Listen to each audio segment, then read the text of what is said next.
Once you do a literature review, you may end up restating your hypothesis due to the results of experiments that, or other types of studies that have already been conducted regarding some specific aspects of the variables that you've selected. And speaking of variables, in your research study, you are going to be examining variable types that include independent variables, dependent variables, and extraneous variables. These were covered in detail in Chapter 3 of your text, that is reading assignments that were associated with reading quiz number 1.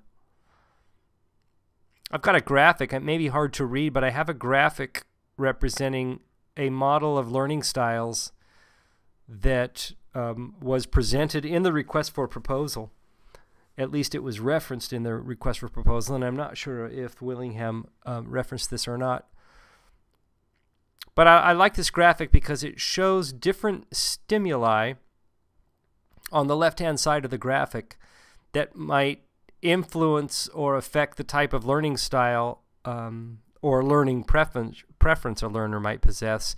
And you'll notice that under the elements category in the graphics portion of this presentation, there are representations of different variables associated with the different variables. That is, for example, environmental factors are a variable that could influence and affect learning, and the environmental factors that are variables themselves include sound, light, the temperature, and even perhaps seating. This is just one example of the kinds of independent variables that you might be studying.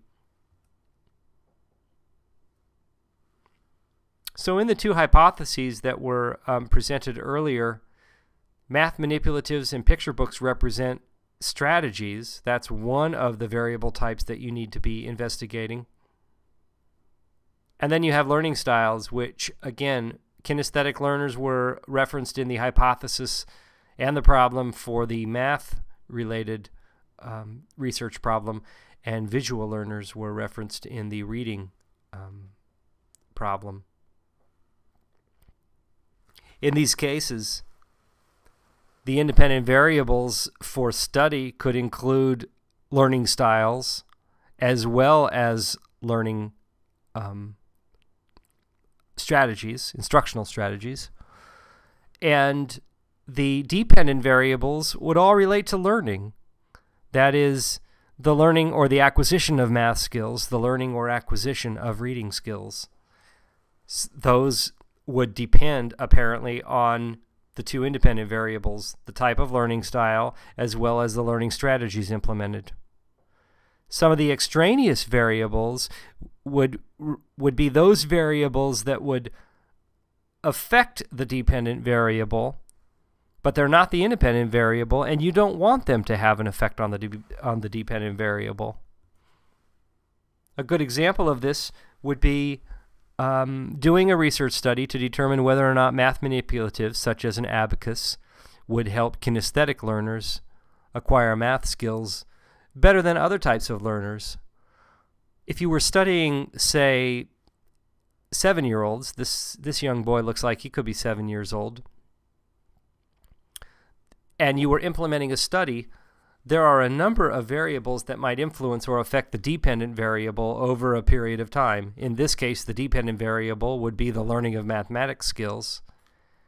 And some of those variables might include the kind of reinforcement this boy received at home, his cognitive development over the course of the research study, what kinds of interactions that this particular learner had with other students, and then, of course, the type of teacher that this boy had would be an important extraneous variable that you would want to try to control so that you could be more clear that the independent variable, the learning strategy itself, was the element that caused any changes in his learning. These types of decisions to make are represent what you would be doing in the next step of the project, and that is the research design.